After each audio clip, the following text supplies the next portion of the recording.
یہ 10 آیتیں بڑی جامع ہیں، اور جس طریقے سے کہ سوسائٹی کے جو پسماندہ طبقات تھے ایک ایک کا خیال کر کے جس باریک بینی سے حکمت کے ساتھ احکام دیے جا رہے ہیں۔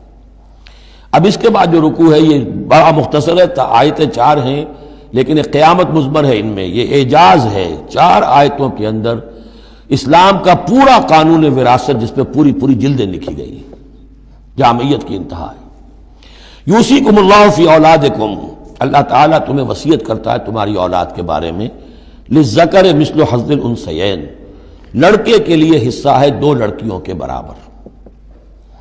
فَإِن كُنَّ نِسَاءً فَوْقَ اثْنَتَيْنِ فَلَهُنَّ ثُلُثَا مَا تَرَكَ،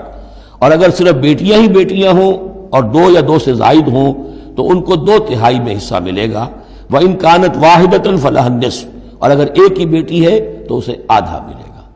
ظاہر بات ہے بیٹا ایک ہی وارث ہوگا تو پورے کا وارث ہو جائے گا،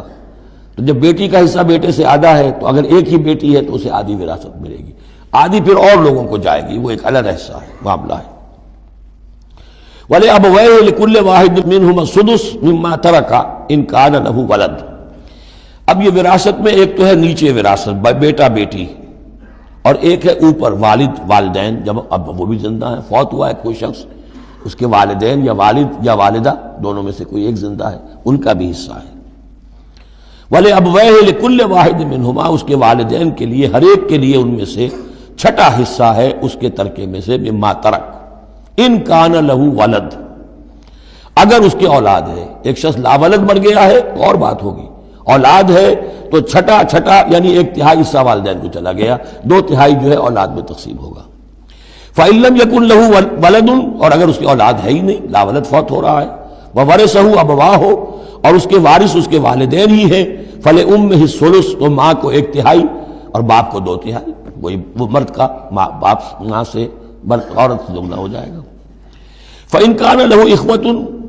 اور اگر اس کے بہن بھائی ہو، فَلِأُمِّهِ السُّدُسُ مِن بَعْدِ وَصِيَّةٍ يُوصِي بِهَا أَوْ دَيْنٍ، تو پھر ماں کا حصہ جو ہے وہ پھر اور کم ہو جائے گا، چھٹا حصہ رہ جائے گا سدس کی بجائے،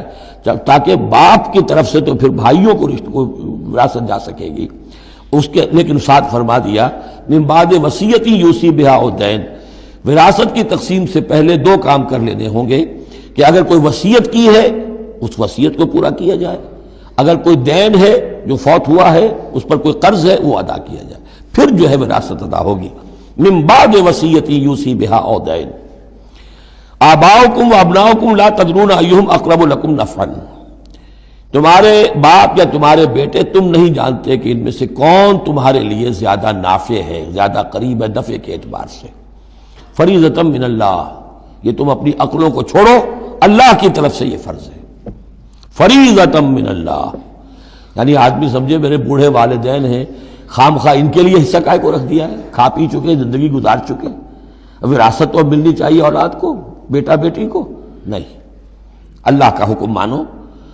آباؤکم و ابناؤکم لا تدرون ایہم اقرب لکم نفعا فریضۃ من اللہ ان اللہ کان علیما حکیما، یقیناً اللہ تعالی علیم اور حکیم ہے، اس کا کوئی حکم علم اور حکمت سے خالی نہیں۔